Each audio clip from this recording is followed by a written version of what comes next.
and I get out of here. Nadia, Babasa. Thank you, Mr. President. President-elect Trump threatened to unravel the Iran nuclear deal, which your administration worked very hard to achieve. What would your concern if he alters part of it, and what will your advice be, considering that he said he's open to your advice? And on Syria, sir, the Syrian regime now is threatening Aleppo with massive onslaught. You talked passionately a few years back about Benghazi, and you warned against the killing of civilians there. Many people criticize your administration for the shortcoming in the Syria policy. Are you willing to let Aleppo fall under your watch? And how do you react to President-elect Trump's statement that you won't support the Syrian opposition anymore? Thank you. Iran is a good example of the gap, I think, between some of the rhetoric in this town, not unique to the president-elect, and the reality. I think there was a really robust debate about the merits of the Iran deal before it was completed. And I actually was pretty proud of how our democracy processed that. It was a serious debate. I think people of goodwill were on both sides of the issue. Ultimately, we were able to persuade members of Congress and the public, at least enough of them, to support it. At the time, the main argument against it was Iran wouldn't abide by the deal, that they would cheat. We now have over a year of evidence that they have abided by the agreement. That's not just my opinion. It's not just people in my administration. That's the opinion of Israeli military and intelligence officers who are part of a government that vehemently opposed the deal. So my suspicion is that when the president-elect comes in and he's consulting with his Republican colleagues on the Hill, that they will look at the facts. Because to unravel a deal that's working and preventing Iran from pursuing a nuclear weapon would be hard to explain, particularly if the alternative were to have them freed from any obligations and go ahead and pursue a weapon. And keep in mind, this is not just an international agreement between us and the Iranians. This is between the P5+1, other countries, some of our closest allies. And for us to pull out would then require us to start sanctioning those other countries in Europe or China or Russia that were still abiding by the deal, because from their perspective Iran had done what it was supposed to do. So it becomes more difficult, I think, to undo something that's working than undo something that isn't working.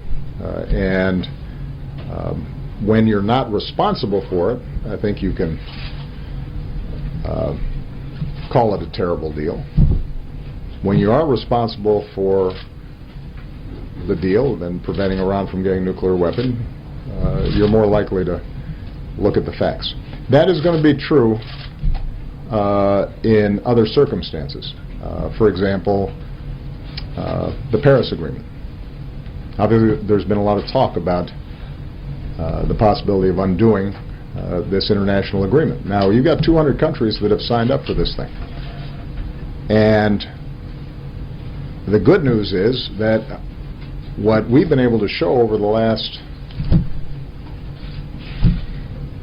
5, 6, 8 years is that it's possible to grow the economy really fast and possible to bring down carbon emissions as well. It's not just a bunch of rules that we've set up. You've got utilities that are putting in solar panels and creating jobs. You've got the big three automakers who have seen record sales and are overachieving on the fuel efficiency standards that we set. Turns out that people like not having to fill up as often and save money at the pump, even if it's good for the environment. You've got states like California that have been moving forward on a clean energy agenda, separate and apart from any federal regulations that have been put forward. In fact, 40% of the country already lives under in states that are actively pursuing what's embodied in the Paris Agreement and the Clean Power Plant Rule. And even states like Texas that politically tend to oppose me, you've seen huge increases in wind power and solar power. And you've got some of the country's biggest companies like Google and Walmart all pursuing energy efficiency because it's good for their bottom line. So what we've been able to do is to embed a lot of these practices into how our economy works. And it's made our economy more efficient. It's helped the bottom line of folks, and it's cleaned up the environment. What the Paris Agreement now does is say to China and India and other countries that are potentially polluting, come on board. Let's work together so you guys do the same thing. And the biggest threat when it comes to climate change and pollution isn't going to come from us because we only have 300 million people. It's going to come from China with over 1 billion people and India with over 1 billion people. And if they are pursuing the same kinds of strategies that we did before we became more aware of the environment, then our kids will be choked off.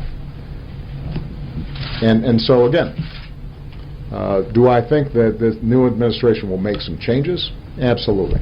But these international agreements, the tradition has been that you carry them forward across administrations, particularly if, once you actually examine them, it turns out that they're doing good for us and binding other countries into behavior that will help us. All right, last question. Justin Singh. I'm sorry. Oh, I'm sorry. Okay, you're right. You are right about that. With respect to Syria, in Benghazi we had an international mandate. We had a UN security resolution. We had a broad-based coalition, and we were able to carry out a support mission that achieved the initial goal of preventing Benghazi from being slaughtered fairly quickly. It's no secret, you know this region well, that Syria is a much more messy situation with proxies coming from every direction. And so I wish that I could bring this to a halt immediately. We have made every effort to try to bring about a political resolution to this challenge. John Kerry has spent an infinite amount of time trying to negotiate with Russians and Iranians and Gulf states and other parties to try to end the killing there. But if what you're asking is, do we have the capacity to carry out the same kinds of military actions in Syria that we did in Libya, the situation is obviously different. We don't have that option easily available to us. And so we're going to have to continue to try to pursue, as best we can, a political solution, and in the interim, put as much pressure as we can on the parties to arrive at humanitarian safe spaces and ceasefires that at least alleviate the suffering that's on the ground. I recognize that that has not worked, and it is something that I continue to think about every day, and we continue to try to find some formula that would allow us to see that suffering end. But I think it's not surprising to you, because you study this deeply, that if you have a Syrian military that is committed to killing its people indiscriminately as necessary, and it is supported by Russia, that now has substantial military assets on the ground and are actively supporting that regime, and Iran actively supporting that regime. And we are supporting what has to be our number one national security priority, which is going after ISIL, both in Mosul and ultimately in Raqqa. That the situation is not the same as it was in Libya. And obviously there are some who question the steps we took in Libya. I continue to believe that was the right thing to do, although, as I indicated before, in the aftermath of that campaign, I think the world community did not sufficiently support the need for some sort of security structures there, and it now is a situation that we have to get back into a better place. I've given you, okay. Last question is Justin Sink at Bloomberg. Thanks, Mr. President. I wanted to ask about two things that might be on your desk over the next couple months as you prepare for Trump administration. One is at least 750,000 undocumented immigrants provided the federal government information about themselves and their family as part of your Deferred Action Program.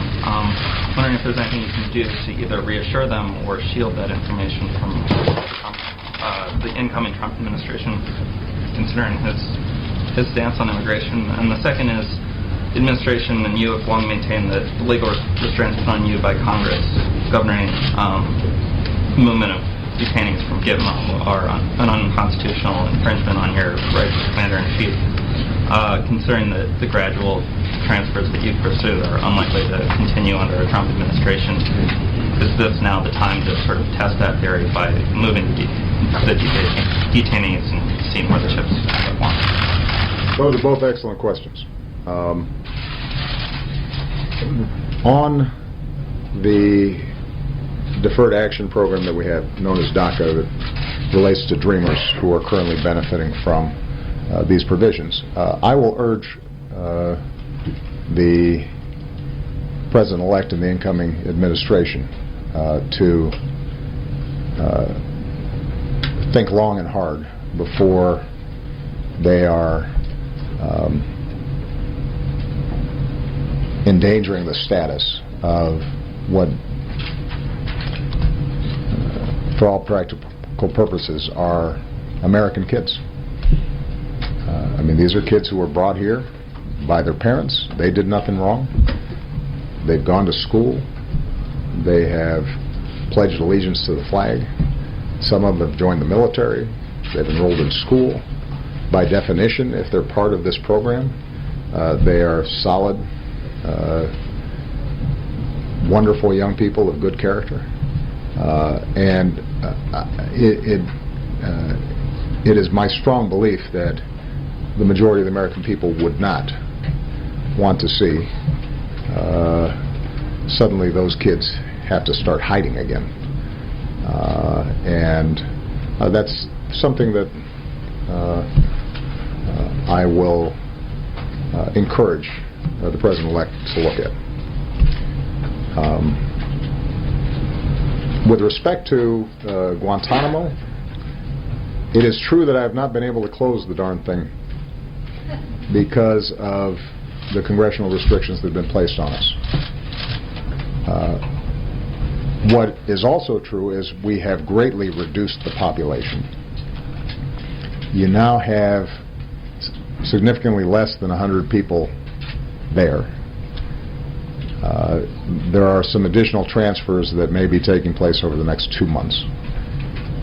There is a group of very dangerous people that we have strong evidence of having been guilty of committing terrorist acts against the United States, but because of the nature of the evidence, in some cases that evidence being compromised, it's very difficult to put them before a typical Article III court. And that group has always been the biggest challenge for us. My strong belief and preference is that we would be much better off closing Gitmo, moving them to a different facility that was clearly governed by U.S. jurisdiction,